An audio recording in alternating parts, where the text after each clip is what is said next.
This is A New Angle, a show about cool people doing awesome things in and around Montana. I'm your host, Justin Angle. This show is supported by First Security Bank, Blackfoot Communications, and the University of Montana College of Business. Hey folks, welcome back, and thanks for tuning in.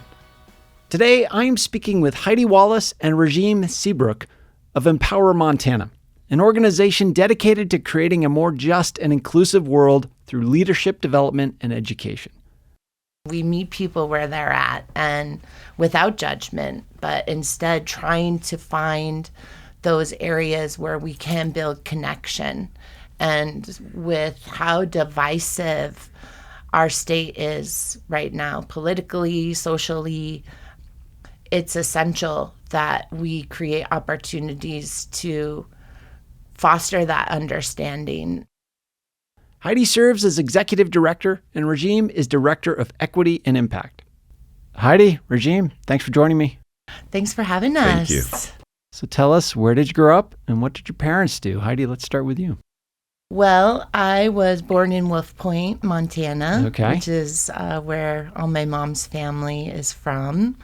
Spent my summers there with my grandpa on his farm and with my great-grandma in town. Went to junior high and high school in Helena. That's where my parents and brothers are now.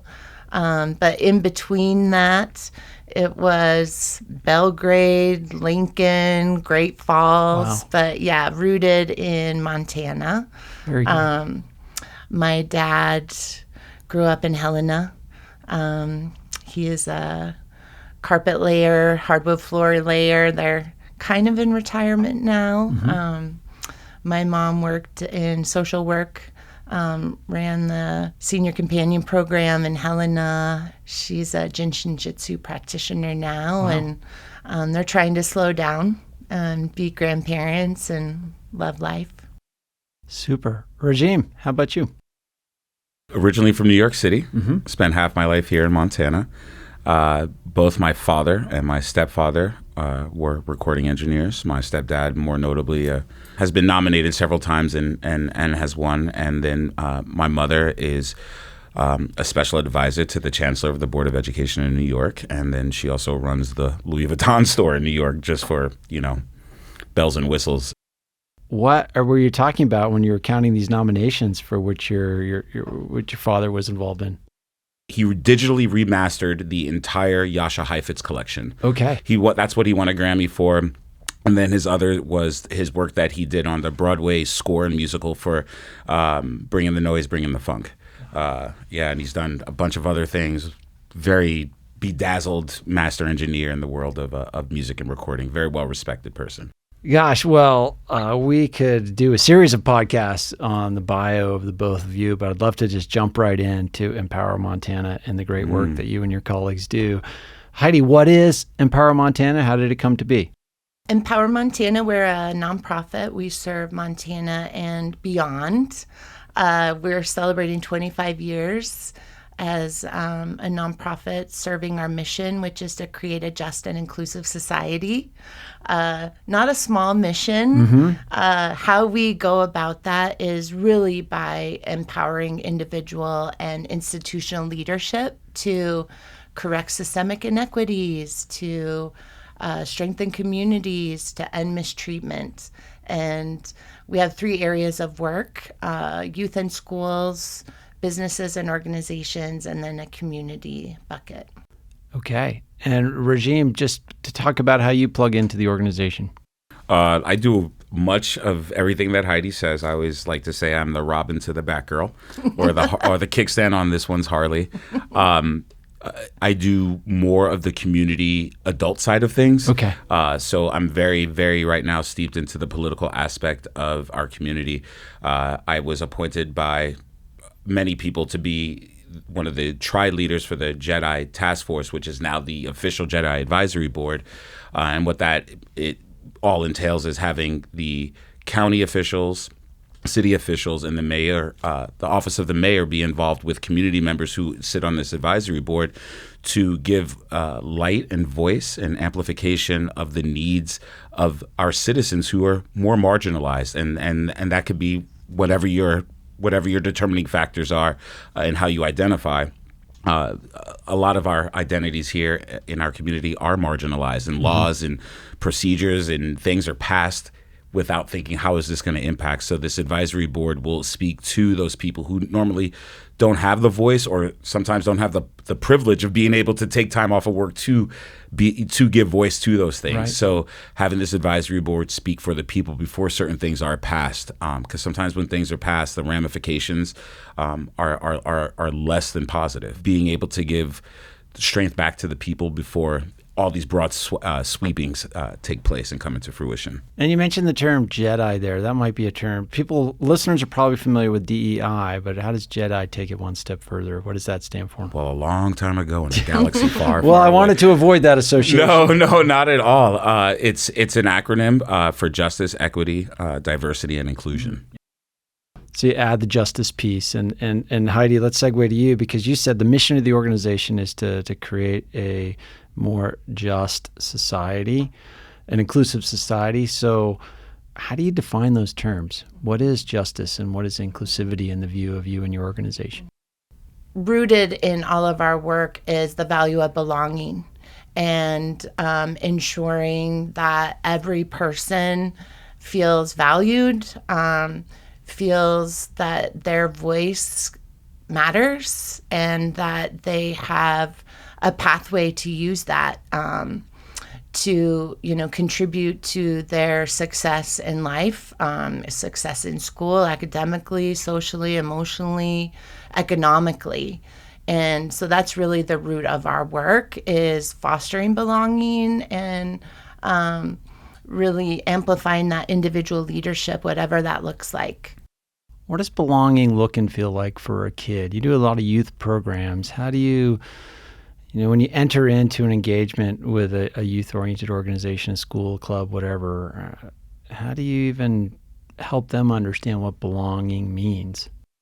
Well, I think that happens with the first interaction. Sure. If, whether it's a young person or adult, if they feel seen and noticed and engaged, and that their unique identities and life experiences are respected.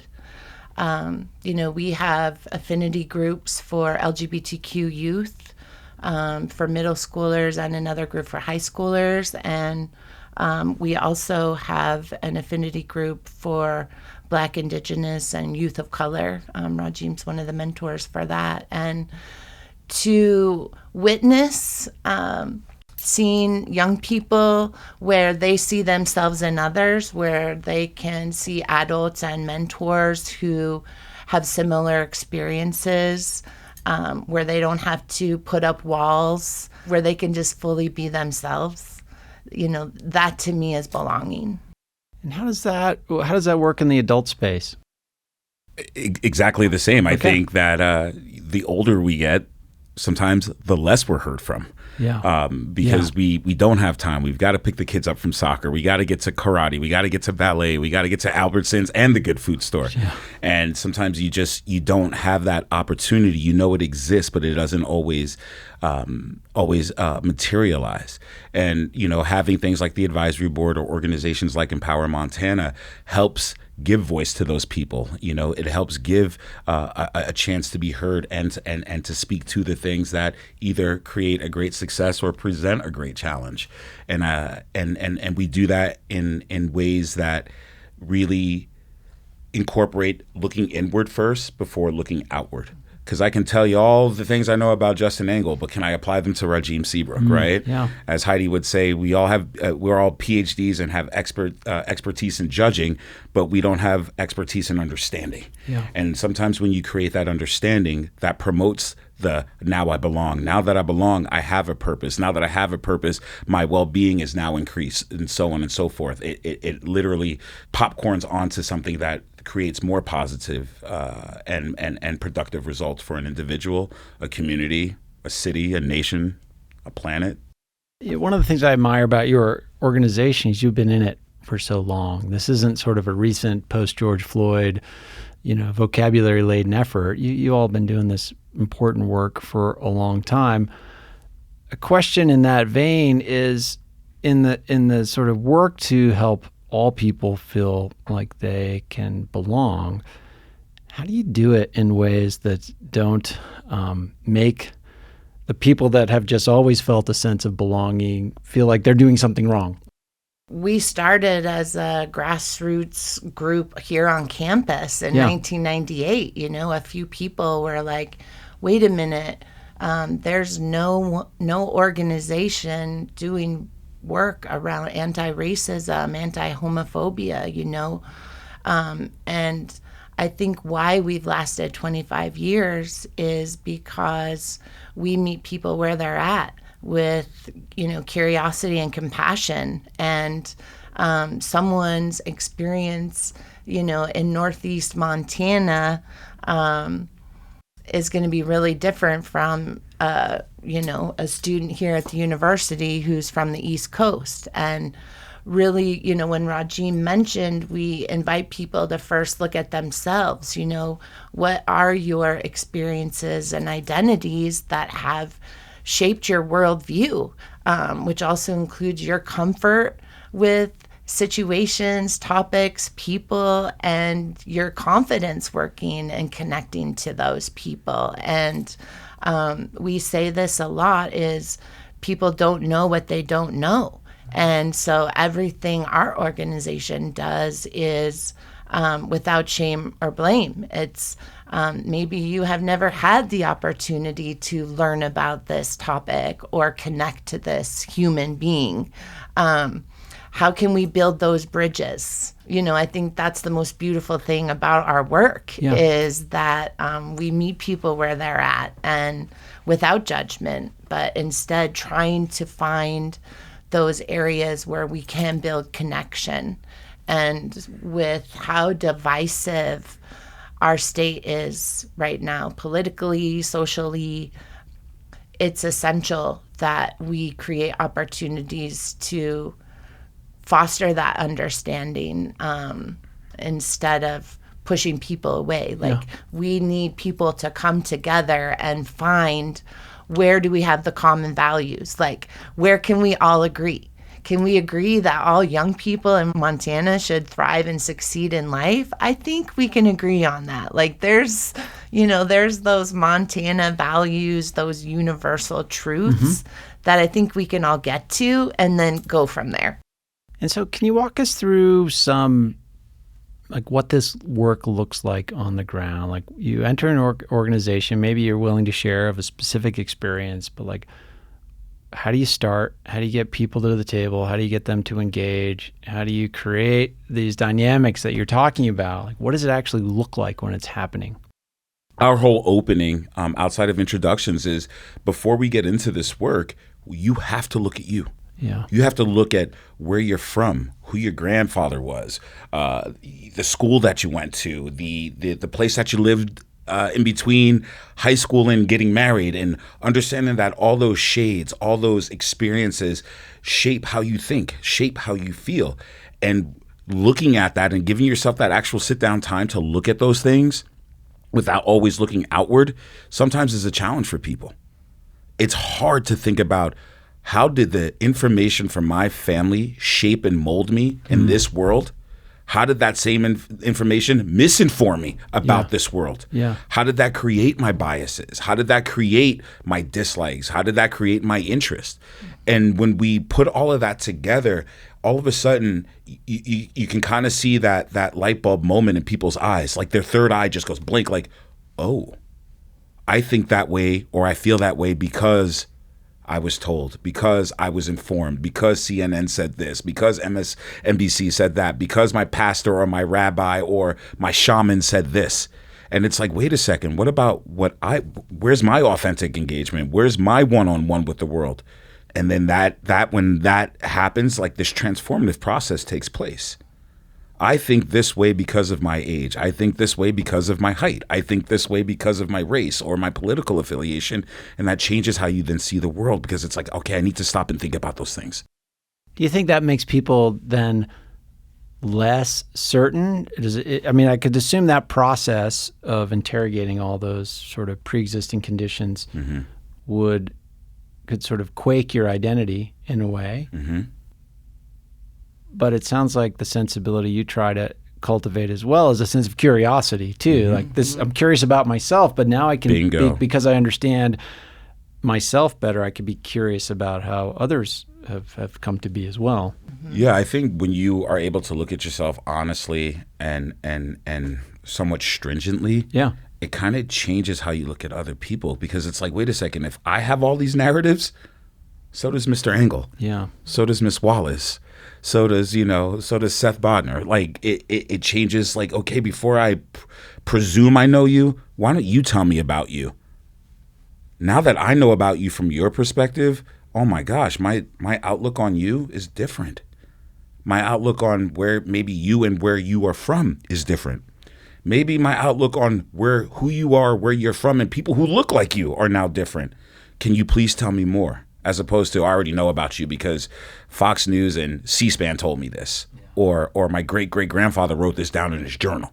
You kind of feel unbalanced, like, and I want you to feel that because you're feeling uncomfortable for a reason. Like the truths that you knew versus the truths that you're now knowing sometimes bump up against each other and create a little friction, but that's healthy. Yes. That's healthy. It's like sadness. It's like anger. It's like pain. It's telling you something needs to change. We'll be back to my conversation with Heidi Wallace and Rajiem Seabrook after this short break. A New Angle is proudly presented by First Security Bank, Blackfoot Communications, and the University of Montana College of Business. This show does not happen without these pillars of our community, and I'm so grateful for their support and encouragement. And speaking of support, have you checked out our new website yet? anewanglepodcast.com. There you can support our show directly with a variety of subscription options. Subscribers get access to bonus episodes, additional segments, writings, and other benefits. So check it out at anewanglepodcast.com. Hi, this is Joe Anderson. I am the CEO of Reflex Protect, and you're listening to A New Angle. Welcome back to A New Angle. I'm speaking with Heidi Wallace and Rajiem Seabrook of Empower Montana. There seems to be a bit of essentialization of immutable characteristics. Because you are white, or because you are black, or because you're from this part of the world, like then you must X, Y, or Z. And there's this sort of tendency to make those aspects of identity forward as pre-existing sort of aspects of a person before engagement actually takes place. Does that make sense, the way I'm framing it? And what it sounds to me is that your framing is much more individualized. Like the constellation of factors is unique for each person, and how those experiences and characteristics manifest is different for each person. Yeah, Rajiem says it often in our sessions is, when you have time to reflect on your own cultural lenses, it opens you up to consider other people's. And what happens then is it lowers your assumptions, and it creates more truth-based reality, right? If I walk into a room full of, I'll just say Peruvian people, right? And I base everything I know about Peruvian people off of my assumptions, and then I start interacting, I start eating the food, I start listening to the music, that's a bump up, because now my reality is shifted. This isn't what I thought it was. This isn't what my uncle told me. This isn't what I read in Jet magazine. Whoa, I need to look at this differently. Yeah. And I'm still alive, and I'm still safe, and I'm still ... So when you have I would say when you are ready to sit down and have those types of conversations, and you lower those assumptions and the realities creep in, it's a different person. It's a different interaction. So I don't want to put you on the spot with regard to a client or somebody you worked with, but maybe are you willing to share a personal story of how this process unfolded in you? Like at some point in your background had an experience that shined a light on all the different aspects you're talking about? Yeah, I mean, I'm learning every day. You know, Yeah. I've been with the organization 17 years. I think some aha moments for me came, I said I spent my summers in Wolf Point. It's on the Fort Peck Reservation. Yep. I was exposed early on to witnessing racism, even though I didn't have language for it. But I saw the othering.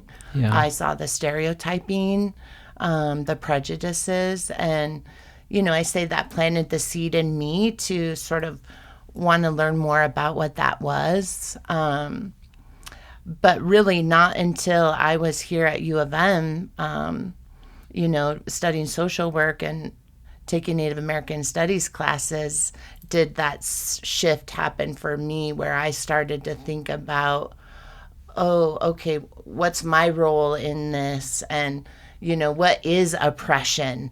And how does that play out systemically within communities, schools, businesses, organizations? And, doing some of my own personal learning then of like, wow, I have all this pride of being a Montanan and, Wolf Point and land and place. And wow, what is my responsibility like with this, settler legacy, and what is allyship, and what do I need to do and learn first so that I can create change and create opportunity for people to learn and connect. That's what I love about this work, is that we create opportunities for people to build connections across group lines, to deepen understanding about what oppression is, why does it happen, how do we perpetuate it even unknowingly, and then amplifying the fact that we all have these skills to be oppression interrupters just in our daily interactions with people. Yeah. That was my aha moments. And then, it's just kind of snowballed from there. But being able to balance my privileges with maybe some of my oppressed identities, and then using that to just absorb and learn what is it for other people who are different than me. Rajiem, was there an aha moment for you that you can recall? Being a man of color, you have aha moments all the time, Yeah. because you're constantly keeping vigil about the world around you. Like, how am I being perceived? How am I perceiving myself? Like, I'm in a homogenized population. Like, all the things that come along with that is a constant aha moment. And for me, a lot of people will shudder in that, because it is scary. It is sometimes ominous and feels like it can overtake you. But for me, the aha moment is every day that I'm in environments like this, that I'm alive and I'm safe and I'm thriving. My aha moments are every breath I take, Sure. every interaction, every interview, every win or loss as a coach, as a sport. Those are the aha moments, because they allow me to see life. They allow me to deal with adversity. They allow me to interact and engage. But more importantly, they allow me to listen, and they allow me to hear, and they allow me to grow in the moment or down the road. I think my biggest aha moment for me, just in the same context with Heidi, is my grandfather, my pop, who I think I quote like 100 times a day and is like my personal hero. He gave me aha moments. He gave me the ability to see the world for what it is, and not what TV Guide and MTV wants me to think it is. And he would expose me to different cultures, expose me to different neighborhoods. And last night, we were just having a conversation about this over the phone last night, that my grandfather would take me to neighborhoods and say, look at the discrepancies in neighborhoods. Look at the banks in this neighborhood versus the check cashing places in this neighborhood. How does one bridge a gap? And I mean, he's doing this to me at age 8. Yeah. All the way up to observation. Power observation, but also putting the question into me, like, how would you bridge this gap? Because you are kind of in the middle. You're in it, but you're not of it. How would you help? How would you improve? How would you erase? And not asking me those questions to try to find answers, but asking me to critically think about things, but giving me the actual visual. And it's not just a placebo. It's not a hypothetical. It was an aha moment, like, whoa, literally life is different on the other side of the tracks. How do you bridge that? Because regardless of the rich person over here, marginalized person over here, we all eat the same food. We all listen to the same music. We either root for or against the same teams. And realizing that there's a, as Heidi would say, there's a movable middle between there to bring people together and to stop keeping them separate. So I'd love in our remaining time to talk about an engagement with a client. Like, what's a typical client? We've talked about some youth programs. You work with a lot of state agencies. Lots of nonprofits. Like, what's a typical engagement? What makes for an ideal client? And are you willing to share a success story or two? I feel like anytime we get to work with an agency or a business or a school or a community group, that is a success story, because we are creating opportunities for people to, teach and learn together. We invite organizations to, think of their successes and best practices and lift them up. We invite them to think about their clients, their constituents, their stakeholders, who's in the room, who's not in the room. Who needs to be in the room and who wants to be in the room. Sure. Yep. Exactly. And every time we're with a group, we're asking them to really think about challenges and barriers and being real about them, whether it's they want to build, deeper relations with tribal communities. What are you doing well right now that's been working? Where are you feeling stuck? And, what are the resources that you need? Setting goals, we want to have that accountability within, so this isn't a check the box. And I think a lot of our relationships are long-term because there is no box checking. People really want to invest in this, and they really want to build stronger, more cohesive teams. They want that longevity with their staff, and they want to build positive relationships with clients and constituents. We worked with the Department of Natural Resource and Conservation for many years, training all their new staff. But then tailoring, everything we do, we tailor to the needs of the group or organization. Like, we just don't come in with canned things. People are really surprised that we don't come in with PowerPoints and we're lecturing. Like, we're experiential. You're going to learn more from listening to your colleague than you are from us. We learn from them. So it's really building off the expertise in the room. And one cool thing that happened with the DNRC work is they wanted to empower more women leadership. And so then we designed an Empowering Women's Leadership series that was constituent based. So we had women within DNRC working around issues. We had the men in a separate group working on issues, and then coming together and really creating a strategy around how to empower that leadership within, the agency. Yeah, every group we work with is inspiring and, positive. Stay tuned for part 2 of my conversation with Heidi Wallace and Rajiem Seabrook next week. Thanks for listening to A New Angle. If you like what we do and want to support us directly, please consider a subscription at anewanglepodcast.com. A New Angle is recorded at Studio 49, a generous gift from UM alums Michelle and Lauren Hansen. Our presenting sponsors are First Security Bank, Blackfoot Communications, and the University of Montana College of Business. Keely Larson is our producer. Maddie Jordan is our production assistant.